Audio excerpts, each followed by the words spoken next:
Estamos hablando que el Señor nos escogió desde antes de la creación del mundo para que estemos delante de Él santos y sin mancha. ¿Cómo debemos estar delante de Jesús? Pero ¿cuándo nos escogió? Desde antes de la creación del mundo. ¿Cuánto hace que el mundo fue creado? Miles, millones de años. Y desde antes de la creación del mundo, el Señor te escogió a ti. Pero créanlo, dice a mí. Digan ustedes, a mí. A mí, digan, a mí me escogió desde antes de la creación del mundo. ¿Para qué me escogió? Para que estés delante de Él, santo y sin mancha. Es decir, que desde antes de la creación del mundo ya estábamos escogidos para que hoy estuviésemos acá. No hay casualidades. Somos personas fríamente calculados por la inteligencia de Dios. No somos casualidad. Estamos acá por algo. Y esa niña que tiene Gerardo en sus brazos no fue casualidad, Gaby. Dios la tenía escogida a ella desde antes de la creación del mundo para que estuviera ahí. Amén, gloria a Dios. Sí. Y nosotros formamos una iglesia, dice la palabra de Dios. Dice, y formamos una iglesia santa, sin mancha y sin arruga. Santa, sin mancha y sin arruga. ¿Por qué la iglesia es santa, sin mancha y sin arruga? Porque está conformada por miembros que son santos y sin mancha. Si yo tengo algo y eso está perfectamente bien organizado, pues eso que tengo está perfectamente bien organizado. Si en un colegio hay niños de un coeficiente intelectual alto, si son 20 niños en un colegio, dicen, este colegio es muy inteligente. Si en un país las personas trabajan, se esfuerzan, mejoran cada día, dicen, es que este país es de gente muy inteligente, muy trabajadora. O sea que los miembros son los que formamos los entes o las entidades o las sociedades. La iglesia está conformada por miembros.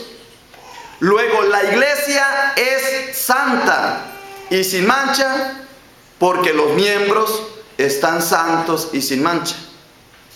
Ahora, yo me pregunto, ¿tú estás santo en este momento? ¿Estás sin mancha? ¿Cómo sabes si estás santo y estás sin mancha? ¿Cómo lo sabes? Mire, la respuesta es esta. Facilísima, pongan atención. ¿Cómo sé yo si estoy santo y sin mancha? ¿Estoy santo y sin mancha? Sí. Creo y he recibido la gracia de la vida eterna. Dice, porque por gracia sois salvos. Por gracia sois salvos. Es decir, si tú has aceptado la gracia de Dios en tu vida. Pero esa vida eterna, que por gracia sois salvos para que nadie se gloríe, sino que no es por obras, sino por gracia la salvación. O sea, estar uno sin mancha y sin pecado y sin arruga y santo es por gracia de Dios. Es gracia. Pero el pecado nos impide esa gracia. Entonces, pongan atención, no se me pierdan.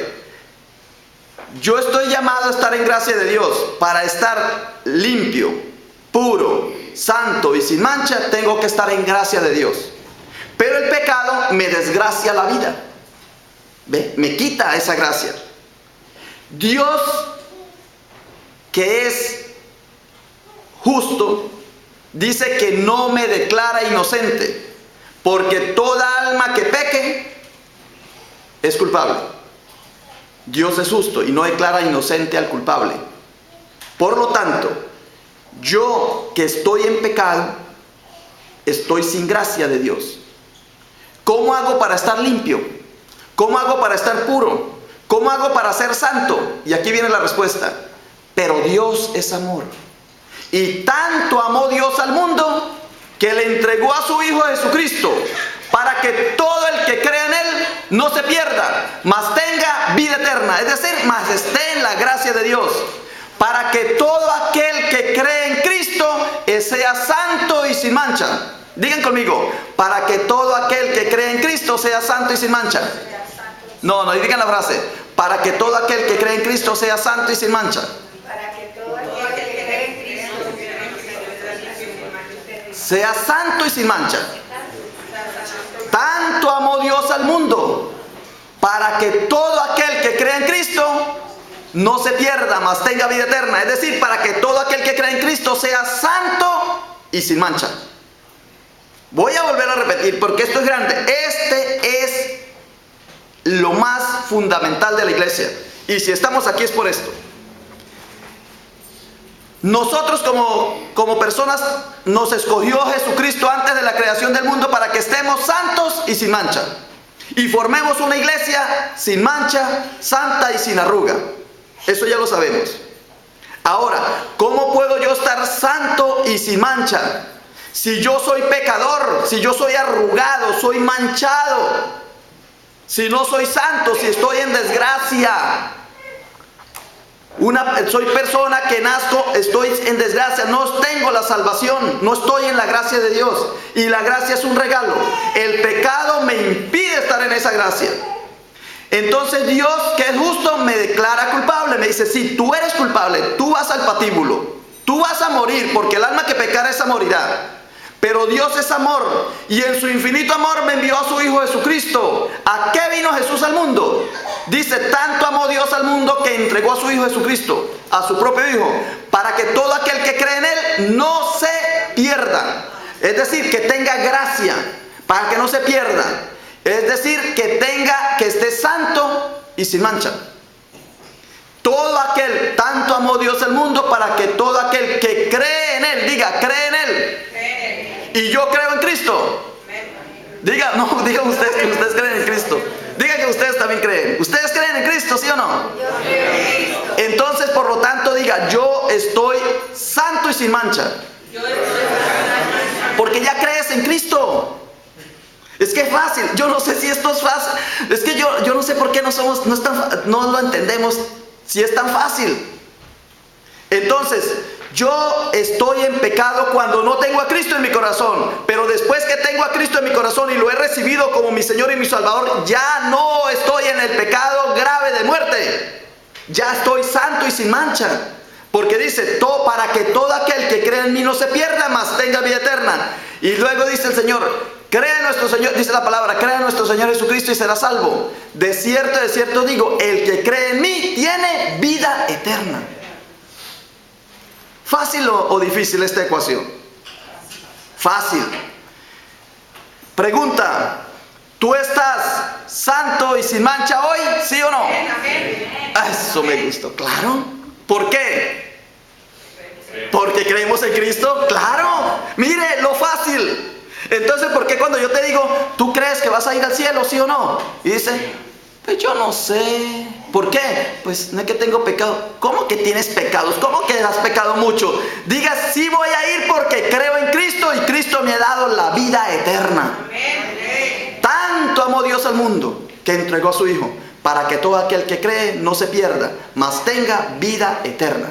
Y todo aquel que confesare con sus labios que Jesús es el Señor y cree en su corazón que Dios le resucitó entre los muertos será salvo. Mire, es eso tan fácil. Lo otro son adornitos, pero la esencia es esta. Entonces Jesucristo dijo, por tanto, id y hacer discípulos a todas las naciones. Es decir, que vayan ustedes y yo a contarle a todo el mundo que ahora hay salvación, que ahora esa persona tiene vida eterna siempre y cuando crea en Cristo. Crea en nuestro Señor Jesucristo y será salvo. De cierto digo, el que cree en mí tiene vida eterna. Esa es la salvación. Esta es la verdad, hermanos. Esto es lo que Jesucristo nos manda a decir. Pero sucede lo siguiente, hermanos. ¿por qué no ponemos en práctica este llamado que nos hace el Señor? Ir por todo el mundo y predicar el Evangelio. Enséñales que guarden todas las cosas que os he mandado. ¿Por qué? Porque nos parecemos mucho a los discípulos. Dicen que los discípulos todo el tiempo anduvieron con Jesús con miedo. Dice la palabra, y Jesús tomó la decisión de subir a Jerusalén. Y los discípulos dijeron, nosotros también vamos contigo. Pero iban con miedo. Entonces, qué bonito es tener un buen ejército y todos miedosos. Soldados pero miedosos. Iban con miedo todo el tiempo. Dicen que Jesús estaba ahí y ellos con miedo. Y tenían miedo. Todo el tiempo tenían miedo. El miedo es difícil de traducirlo en valentía. Pero hay una cosa todavía más terrible que el miedo, hermanos. Y es la duda. La duda. Es decir, tras de que somos miedosos, tenemos dudas. Y por eso dice la palabra, pero los 11 discípulos se fueron al monte de Jesús donde les había señalado. Cuando le vieron, le adoraron, mas algunos dudaron. Y uno dice, pero ¿cómo es que ya Jesús resucitado, ya Jesús transformado, se les había presentado y dicho, mire, esto soy yo, es que he resucitado? Y todavía dudaron. Y por eso en una ocasión dice Jesús, dichosos aquellos que sin ver creen. Porque es que esto eran demasiado. Y no solamente fue una vez, porque si vamos a Marcos 16 dice, cuando ellos oyeron que él estaba vivo y que ella le había visto, se negaron a creerlo, dudaron. Otro, y estos fueron y se lo comunicaron a los demás, pero ellos tampoco le creyeron. ¿Por qué? Porque dudaron. Más adelante dice, después se apareció a los 11 mismos cuando estaban sentados a la mesa y los reprendió por su incredulidad y dureza de corazón, porque no habían creído a los que le habían visto resucitado. Dudaron. En otro pasaje dice, a estos también después de su padecimiento se presentó vivo, con muchas pruebas convincentes, apareciéndoseles durante 40 días y hablando desde lo concerniente al reino de Dios. Tú, hermanos, tú enviarías o tú creerías que fueses parte de este grupo de Jesús si estaba lleno de miedo y dudas. Voy a hacer otra vez la pregunta. Si tú fueras Jesús, si tú hubieses sido el redentor del mundo, tú, o la redentora, hombre o mujer, cualquiera, pienses, si Dios te hubiese mandado a ti a redimir el mundo, y tú hubieses muerto y resucitado, y esos 12 que estaban ahí si hubiesen aparecido con dudas, incrédulos y con temor, ¿tú los hubieses escogido para que formaran parte de la iglesia? No. ¿Verdad que no? ¿Y por qué Jesús sí lo hizo? ¿Por qué Jesús confió en nosotros? Dice, pero los 11 se fueron a Galilea, al monte donde Jesús le había ordenado, y cuando le vieron le adoraron, pero algunos dudaron. Iba a decir algo, pero como estoy grabando no lo puedo decir porque después me sancionan. Pero yo lo hubiera agarrado, no voy a decirlo. Yo lo hubiera agarrado a esos dudosos y lo hubiera agarrado un torniquete y váyase, usted, vayan de aquí, no los quiero. Si yo hubiese sido Jesús, ¿verdad? Pero, hermanos, ¿por qué Jesús, a pesar de que ellos estaban dudosos, de que ellos habían dudado, de que ellos eran incrédulos, por qué Jesús les encomendó semejante misión? Ir por todo el mundo y anunciar el Evangelio. No les dijo ir por todo el río, anunciar el Evangelio. Ir por todo el mundo, a esos incrédulos, a esos dudosos. Y dice, ir por todo el mundo y predicar el Evangelio. En otro pasaje dice, por tanto, id y haced discípulos a todas las naciones, bautizando en el nombre del Padre, del Hijo y del Espíritu Santo, enseñándoles que guarden todas las cosas os he mandado, y he aquí yo estoy con vosotros todos los días hasta el fin de todo el mundo. ¿Cómo es posible? ¿Cómo es posible que Jesús, frente a semejantes personajes, dudosos e incrédulos, les haya dado tremenda comisión? ¿Por qué? ¿Por qué, hermanos? Miren la respuesta. Porque no eran los dudosos, no eran los incrédulos los que iban a dar testimonio. Era que había una promesa para ellos, que cuando viniera el Espíritu Santo sobre cada uno de esos incrédulos, de esos dudosos, iban a ser fuertes y se iban a transformar totalmente en unos valientes testigos de Jesucristo. Amén, aleluya. Por eso fue que Jesús, aunque los vio débiles y acobardados, sabía que cuando viniera el Espíritu Santo, ellos iban a levantar la iglesia. Y por eso la iglesia se levantó, hermanos. Dice que vino el Espíritu Santo sobre ellos, y de diferentes maneras. En todos los Hechos de los Apóstoles dicen que los Hechos de los Apóstoles no se debería llamar el libro de los Hechos de los Apóstoles, sino el libro de los Hechos del Espíritu Santo. Porque llegaba el Espíritu Santo y donde llegaba era todo transformado, se cambiaba. Pedro empezó a hablar, Pablo fue transformado, y Pablo, que era un perseguidor de la iglesia, fue tocado por el Espíritu Santo y dice: ¿qué quiere, Señor, que haga?